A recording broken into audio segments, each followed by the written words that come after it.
Bonjour, je suis David, consultant en automatisation et intelligence artificielle.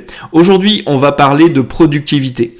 Depuis la crise du Covid, la productivité en France a baissé de 8,5%. Deux choix s'offrent alors à vous. Le premier, c'est tout simplement d'embaucher pour essayer de compenser cette perte de productivité.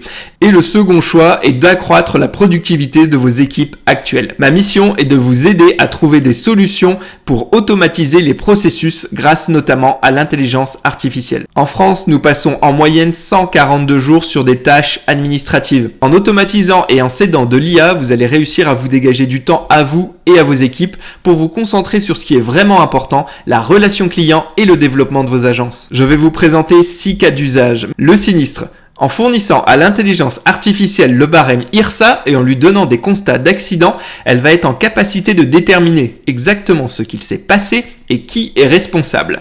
Ce qui est bien, c'est qu'en plus, en utilisant des systèmes de RAG pour Retrieval Augmented Generation, l'intelligence artificielle va nous donner les endroits précis qui l'ont aidé à prendre sa décision. L'intervention d'un humain est encore nécessaire puisqu'il va falloir vérifier que l'intelligence artificielle ne s'est pas trompée, mais le gain de temps est substantiel. En matière de prévention, l'automatisation permettra de suivre les dates d'expiration des documents en matière de prévention incendie, comme le Q18 ou le Q4 par exemple. Le système avertira en amont vos clients que les attestations devront être mises à jour et en cas d'expiration, les relanceront pour obtenir la dernière attestation à jour. Le client pourra tout simplement uploader son document en ligne et vous le recevrez directement sur votre cloud. En matière de souscription, votre base de données regorge d'informations précieuses. Caractéristiques des produits, règles de souscription, critères de risque. L'IA devient votre assistant personnel qui saura retrouver toutes les informations. Il permettra également d'augmenter les capacités de vos collaborateurs. Par exemple, lors d'un rendez-vous, si votre collaborateur n'a pas la réponse à sa question,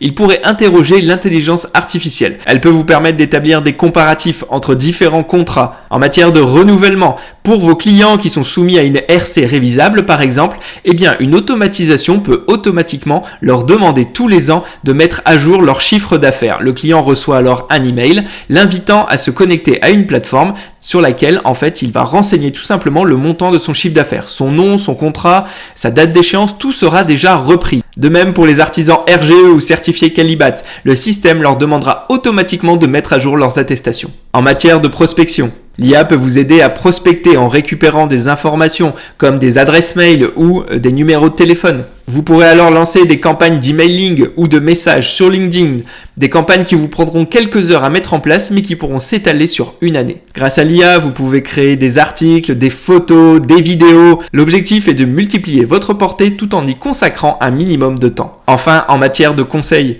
l'IA analyse l'activité professionnelle de chaque client, son historique de sinistre, pour vérifier l'adéquation des garanties et anticiper les nouveaux besoins. Sur la base de cette analyse, elle générera des recommandations pratiques. Mise en place de procédures, aménagements ou installations spécifiques. L'objectif, il est triple. Il est de réduire l'exposition au risque, d'améliorer la résilience après sinistre et d'optimiser les coûts. Alors, quelle est la prochaine étape? Si vous avez des cas concrets en tête, n'hésitez pas à me contacter, on réfléchira ensemble à la faisabilité technique. L'objectif n'est pas d'investir des sommes folles dès le départ. L'objectif, c'est surtout de voir si ça vous est utile ou pas, et donc d'utiliser des outils existants. Puis, dans un second temps, une fois que l'outil sera utilisé par vous et vos équipes, dans ce cas-là, effectivement faire l'investissement sur des outils qui seront un peu plus spécifiques et donc un peu plus performants. Enfin, si vous souhaitez être initié à l'intelligence artificielle et l'automatisation, je propose une initiation par la pratique. L'objectif, c'est de rapidement balayer tout l'aspect théorique pour ensuite attraper son PC et découvrir des cas concrets que vous pourrez utiliser. À bientôt.